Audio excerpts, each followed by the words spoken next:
de résurrection, continue à remercier le Seigneur Jésus pour la puissance de résurrection.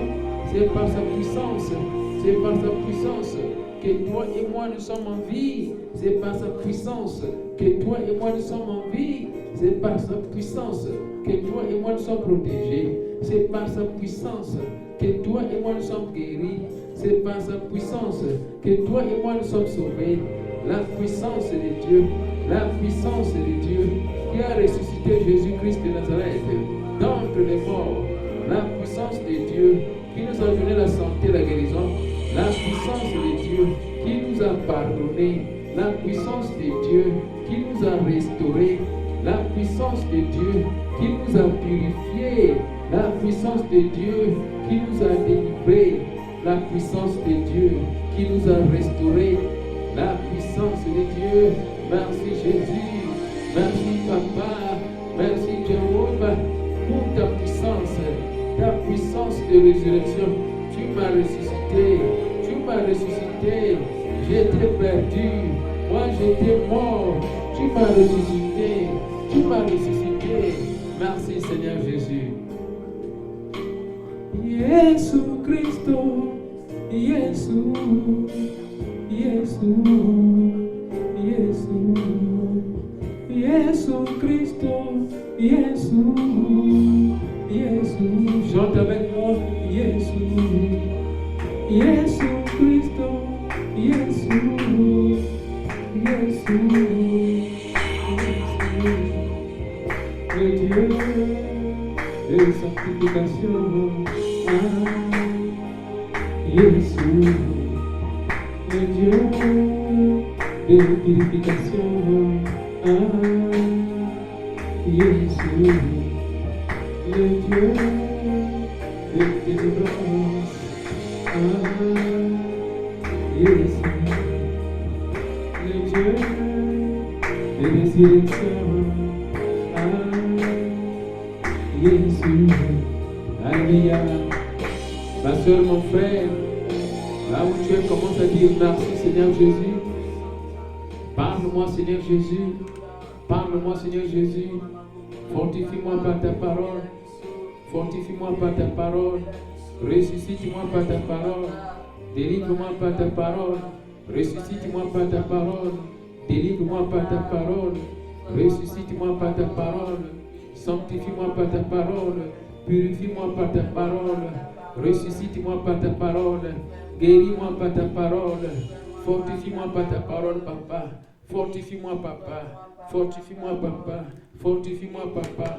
Fortifie-moi, Papa. Délivre-moi par ta parole. Ressuscite-moi par ta parole. Guéris-moi par ta parole. Sauve-moi par ta parole. Prie. Sauve-moi par ta parole. Ressuscite-moi par ta parole. Fortifie-moi par ta parole. Fortifie-moi par ta parole. Au nom de Jésus-Christ de Nazareth. Amen. On prend la Bible, ma soeur, mon frère. Aujourd'hui, nous nous excusons pour des problèmes techniques. Mais dans toutes circonstances, nous devons rendre gloire à Dieu. Aujourd'hui, l'Éternel de Dieu, il est bon. Jésus-Christ de Nazareth, il est bon. Nous allons donc lire la Bible. Le premier verset biblique, c'est Romains chapitre 6, verset 11. Prenez note.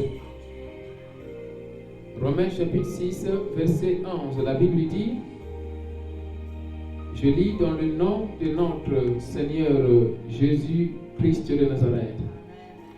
De même, considérez-vous comme mort au péché et comme vivant pour Dieu en Jésus-Christ. Je vais encore lire cela. De même, considérez-vous comme mort au péché et comme vivant pour Dieu en Jésus-Christ. On va lire le deuxième verset biblique. Romains chapitre 6, de 3 à 5. Alléluia. Sois connecté, ma soeur, mon frère. C'est par amour que je fais ce résumé en français. Parce que j'aime mes soeurs, mes frères qui parlent français. Moi-même, je suis d'origine de la langue française. Donc, dans ce ministère, nous valorisons nos frères et nos sœurs qui parlent français lingala. Alléluia. Bonne fête. Alléluia. Romains chapitre 6, de 3 à 5, je lis. Ignorez-vous que nous tous qui avons été baptisés en Jésus-Christ, c'est en sa mort que nous avons été baptisés. Nous avons donc été ensevelis avec lui par le baptême en sa mort, afin que, comme Christ est ressuscité des morts par la gloire du Père, de même aussi nous marchons en nouveauté de vie. Le dernier verset biblique, peut-être pas le dernier, Romains chapitre 8, verset 13. Prenez note encore. Romains chapitre 8, verset 13. Si vous vivez selon la chair, vous mourrez. Mais si par l'esprit, vous faites mourir les actions du corps, vous vivrez. J'ajoute le dernier ici. Alléluia. 1 Thessaloniciens chapitre 5 verset 23. Que le Dieu de paix lui-même vous sanctifie tout entier, et que tout votre être, l'esprit, l'âme et le corps, soient conservés irrépréhensibles lors de l'avènement de notre Seigneur Jésus-Christ. Inclinons notre tête pour prier.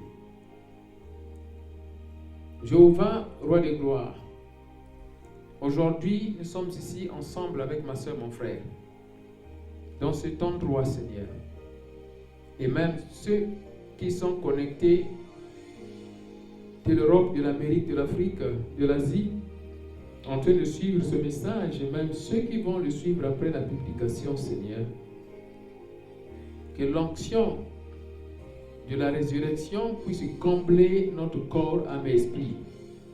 Parle-nous encore, Seigneur, et montre-nous encore dans notre cœur le but de ta mort et de ta résurrection.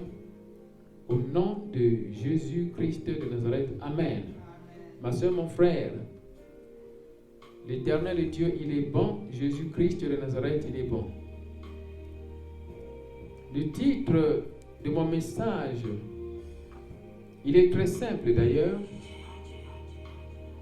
Mourir et ressusciter dans l'esprit. Mourir et ressusciter dans l'esprit. C'est très important. Nous venons de lire ici Romains chapitre 6, verset 1. La Bible dit: de même, considérez-vous comme morts au péché et comme vivants pour Dieu en Jésus-Christ. Jésus-Christ de Nazareth, lui, il veut qu'on puisse mourir dans nos péchés. Donc, la mort dont on parle, c'est l'exercice de tuer nos désirs charnels. Lorsque on arrive à tuer nos désirs charnels, nous allons alors vivre spirituellement dans Jésus-Christ. Ça ne joue aucun rôle, ma soeur, mon frère, de crier ou de louer. Bonne fête de Pâques, bonne fête de Pâques, sans pourtant évaluer notre vie spirituelle et savoir si vraiment nous avons réussi à vivre en rapport avec la mission de la mort et de la résurrection de Jésus-Christ. Jésus-Christ était mort. Et le but de la mort de Jésus-Christ, c'est pour que toi et moi, qu'on puisse mourir nos désirs charnels et vivre avec Jésus-Christ par sa puissance de résurrection comme ressuscité, et notre vie spirituelle qui était morte à cause des péchés retrouve la vie. Vivre avec Jésus-Christ prouve que notre esprit est vivant et nos désirs charnels ont été tués. C'est très important de comprendre que Jésus-Christ de Nazareth, avant sa crucifixion, il voulait refuser de prendre sa coupe.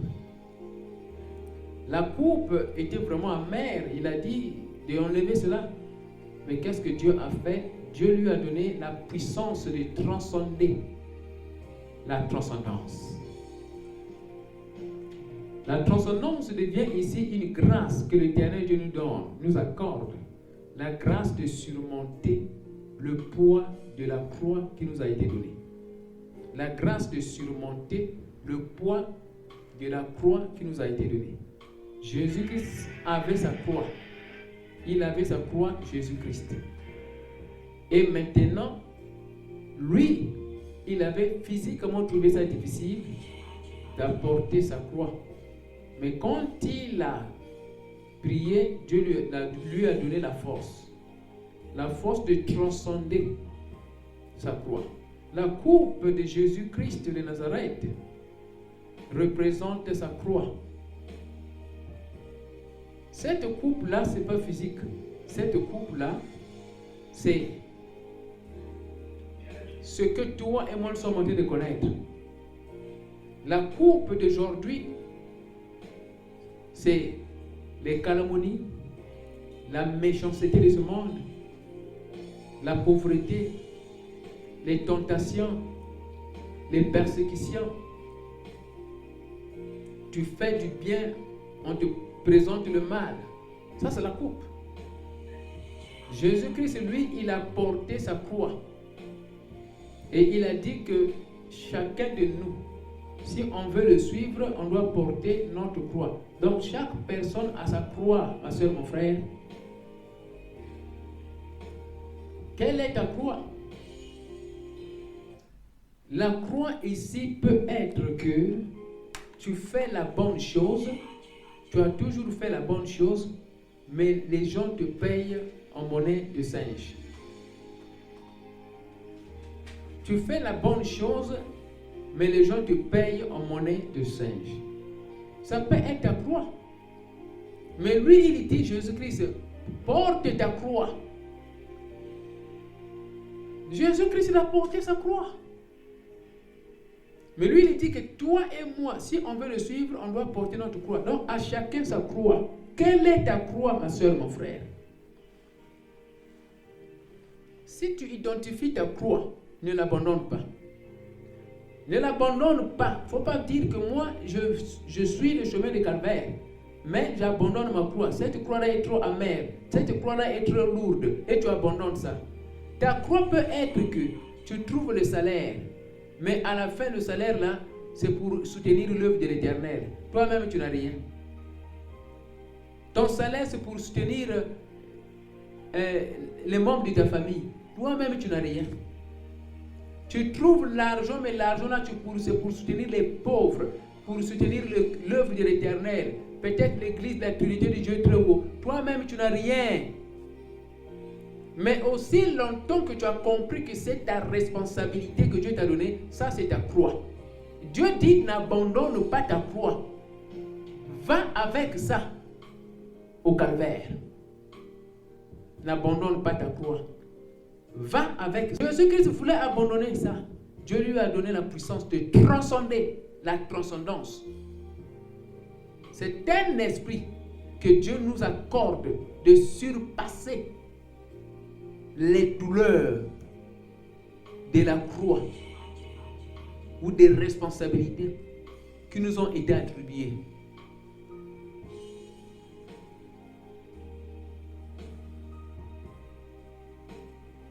La chicote que Jésus-Christ a reçue à la croix de Calvaire été dominé par la puissance de la transcendance qui était dans Jésus-Christ. Il n'avait pas changé de confession. Il n'a pas changé de mission.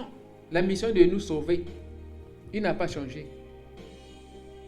Voilà pourquoi Jésus-Christ de Nazareth, lui, il dit, on ne doit pas aussi changer notre mission. La mission que Dieu nous a donnée, on ne doit pas l'abandonner à cause de l'amertume de la croix. L'amertume de la croix. Ça, c'est important, ma soeur, mon frère. Chaque personne a sa croix. Tu as ta croix, moi j'ai ma croix. La responsabilité, soyons connectés s'il vous plaît. La responsabilité qui nous a été accordée, cette responsabilité, nous ne devons pas l'abandonner. Si Dieu t'a accordé la responsabilité de faire quelque chose, n'attends pas que tu puisses être rémunéré par le monde à travers cette responsabilité. Et n'abandonne pas cette responsabilité parce que tu ne trouves rien de bon. Si et seulement si cette responsabilité est de Dieu, ça devient ta croix. La croix que tu as reçue devient quelque chose que Dieu t'a donné, mais qui n'est pas facile à porter. C'est ça la croix. La responsabilité que Dieu t'a donnée, mais qui n'est pas facile à porter.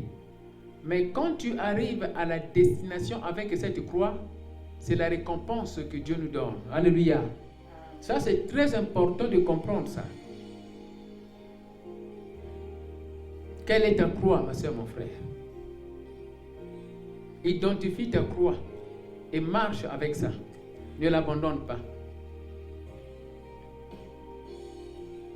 Ta croix peut être que tu donnes des bons conseils aux gens.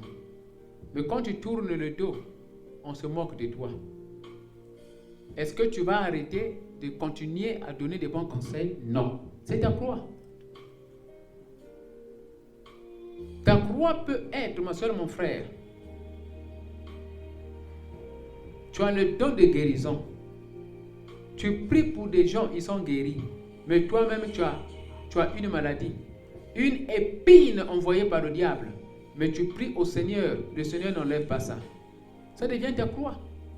Est-ce que tu vas dire, je vais arrêter de prier pour les malades parce que moi-même je suis malade? Non. Porte ta croix. Ta croix peut être que tu es une bonne femme dans ton mariage. Tu ne triches pas. Tu ne commets pas l'adultère. Mais regarde, ton mari est en train de mal se comporter. Il ne te respecte pas. Il est là, fumeur. Il prend la cigarette. Il prend la boisson. L'argent va n'importe où. Mais toi, tu te comportes bien dans la maison. Dieu dit, en tant que chrétienne que tu es, sois accroché à ton mari et prie jusqu'à ce que l'Éternel Dieu va le délivrer. Ça devient ta croix. La responsabilité, la décision de respecter la volonté de Dieu. C'est-à-dire, tu ne veux pas te divorcer. Parce que la volonté de Dieu, c'est le mariage et non le divorce. Alors que le comportement de ton mari ou de ta femme t'amène à penser même au divorce, mais tu regardes la parole de Dieu, la première volonté divine, tu dis non, ça c'est ma croix, je ne divorce pas. Ça devient la croix.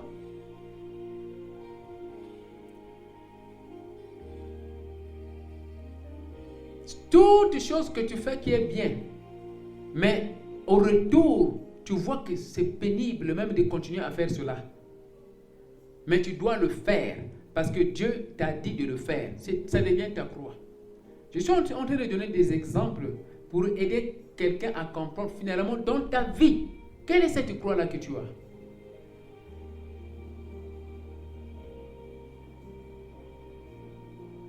Tu es avec ta famille. Quand tu as l'argent, tu aides. Mais quand tu as des problèmes de finances, tu demandes de l'aide, on t'abandonne. On t'abandonne et les gens même ne te croient pas. Est-ce que tu vas arrêter à aider ta famille? Non. Si vraiment c'est ta croix, n'abandonne pas. Continue à aider ta famille. C'est ta croix. Dans le ministère, tu pries pour les gens. Les gens sont guéris. Les gens sont délivrés. Ils s'enfuient. Les gens partent. Ils ne pensent même pas à te soutenir. Alors que c'est nécessaire qu'on puisse te soutenir pour continuer à faire l'œuvre de l'Éternel. Mais ces gens-là vont partir. Ils fuient. Quand ils auront des problèmes, ils vont revenir. Est-ce que tu vas arrêter à prier pour les gens parce que ces gens-là ne te soutiennent pas? Si vraiment c'est la responsabilité que Dieu t'a donnée, continue à le faire. C'est ta croix.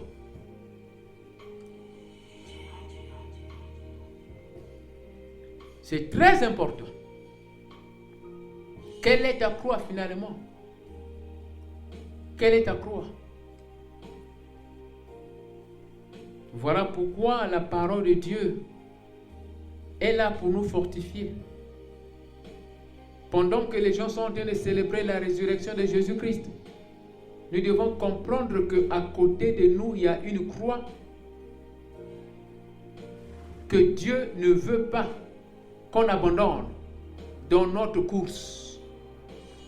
Pendant que tu célèbres la résurrection de Jésus-Christ, nous devons savoir qu'à côté de nous, il y a une croix que Dieu veut qu'on n'abandonne pas. Il ne faut pas dire que j'abandonne cette croix.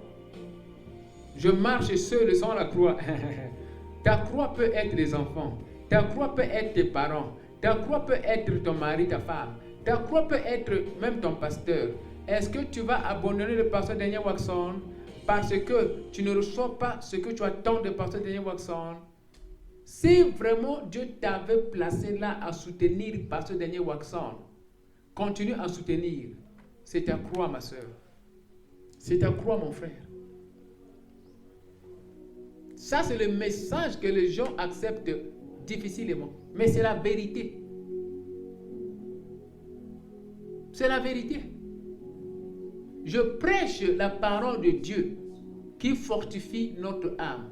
C'est seulement pour les vrais chrétiens. Les vrais chrétiens comprennent l'importance de mon message. Parce que c'est beaucoup plus spirituel. Pas charnel. Donc nous devons comprendre que l'Éternel est Dieu. Il nous aime. Il a toujours été bon pour nous. Il a toujours été là pour nous. Jésus-Christ de Nazareth veut qu'on puisse identifier chacun de nous notre croix. Et marcher avec cette croix-là, ne l'abandonne pas. La mission que tu as commencé à faire, au départ, tu avais commencé ça avec un amour sincère, avec une volonté de le faire. Maintenant là, est-ce que tu as la même volonté de faire cela? Fais attention. Tu es en train d'abandonner ta croix.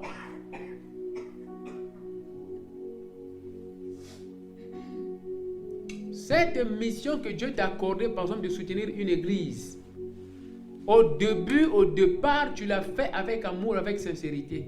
Maintenant, est-ce que tu es en train de faire la même chose? Si c'est vraiment Dieu qui t'avait demandé de le faire, aujourd'hui, tu es où? Est-ce que tu as abandonné ta croix? Pendant qu'on célèbre la résurrection de Jésus-Christ de Nazareth, je viens te dire, cette croix que tu avais laissée au carrefour, cette croix que tu avais laissée dans ta maison, cette croix que tu avais laissée en présence d'un frère, d'une sœur qui t'avait donné de faux conseils, c'est là-bas que tu avais abandonné ta croix. Les bonnes œuvres que tu faisais avant, tu ne le fais plus. Parce que tu as rencontré une personne qui t'a volé cette croix-là. La personne a dit, laisse cette croix ici. Tu as laissé ça là-bas. et tu as arrêté la mission des bonnes œuvres pour l'Éternel. Dieu aujourd'hui, par le message de la Pâque, il veut que tu prennes cette croix, que tu marches avec ça. Que tu marches avec ça au calvaire. Hello? Identifie ta croix. Alléluia. Romains chapitre 6, de 3 à 5, ça dit, ignorez-vous que nous tous qui avons été baptisés en Jésus-Christ, c'est en sa mort que nous avons été baptisés. Nous avons donc été ensevelis avec lui par le baptême en sa mort, afin que, comme Christ est ressuscité des morts par la gloire du Père, de même nous aussi, nous marchons en nouveauté de vie. Voilà, la mort de Jésus-Christ qui représente ici la mort de nos péchés. La résurrection de Jésus-Christ représente la résurrection de notre esprit qui était mort à cause de la domination charnelle. Romains 8, 13 dit, si vous vivez selon la chair, vous mourrez. Quelle mort on parle ici? On parle de la mort spirituelle. Si on vit selon la chair, on va mourir spirituellement. Mais si on vit par l'esprit, on fera mourir le corps, les actions du corps, et on va vivre spirituellement. C'est très important de comprendre que Jésus-Christ de Nazareth, au jour de l'enlèvement, il veut trouver notre corps, âme et esprit saint. Je causais avec un pasteur qui me disait, je lui ai posé la question, si par exemple un homme qui est marié se trouve dans une chambre d'hôtel avec une autre femme en train de commettre l'adultère. Pendant l'acte de l'adultère, Jésus-Christ vient pour l'enlèvement. Est-ce que cet homme qui est spirituel, qui était spirituel, va-t-il participer à l'enlèvement? Ce pasteur a dit oui. J'ai posé la question pourquoi. Ce pasteur dit c'est parce que son esprit est déjà sauvé. C'est le corps qui a péché. C'est le corps qui a péché. Ce n'est pas son esprit qui a péché. Quelle abomination! Quelle abomination! 1 Thessaloniciens chapitre 5 verset 3, la Bible dit que le Dieu de paix lui-même vous sanctifie tout entier. Il dit tout entier, corps, âme et esprit. Et que tout votre être, voilà, tout votre être, l'esprit, l'âme et le corps. Quand on dit tout votre être, ça veut dire l'esprit, l'âme et le corps, soit conservés irrépréhensibles lors de l'avènement de notre Seigneur Jésus-Christ. 1 Thessaloniciens chapitre 5 verset 23. Quand Jésus-Christ arrivera pour l'enlèvement, il veut voir notre corps saint, notre âme sainte, notre âme sainte, notre esprit saint. Comment dire que le corps pêche, mais l'esprit ne pêche pas, donc on va aller au ciel? Non! Quelle tromperie! Un pasteur et qui prêche soi-disant la sanctification, mais il ignore la gravité du péché de la chair. la résurrection de notre Seigneur Jésus-Christ. Ça demande que notre âme, corps, esprit puisse vivre pour la gloire de notre Seigneur Jésus-Christ. Je pense que ma soeur, mon frère, vous avez compris ce message. Je termine mon message. L'Éternel Dieu, il est bon. Célèbre la fête de Pâques avec ce message-là. Si tu avais abandonné ta responsabilité qui t'avait été donnée par le Seigneur, le message d'aujourd'hui te demande de récupérer ta responsabilité. Même si cette responsabilité-là est lourde, amère, demande seulement la grâce du Seigneur de transcender l'amertume de ta responsabilité. Car Jésus-Christ avait demandé au Seigneur, quand il a dit cette coupe est amère, Dieu lui avait accordé la grâce de transcender l'amertume. Ma soeur, mon frère, même moi-même, j'ai ma responsabilité à moi. Ma prière est que je continue à assumer ma responsabilité, même si c'est amer, mais que Dieu m'accorde la grâce de transcender la difficulté derrière cette responsabilité-là. Ça, c'est la vraie Pâque qu'on célèbre dans la logique de la profondeur de cette parole. C'est pas seulement célébrer, manger, danser. C'est pas ça. La mort, la résurrection de Jésus-Christ, c'est très profond. C'est profond. C'est la clé du salut.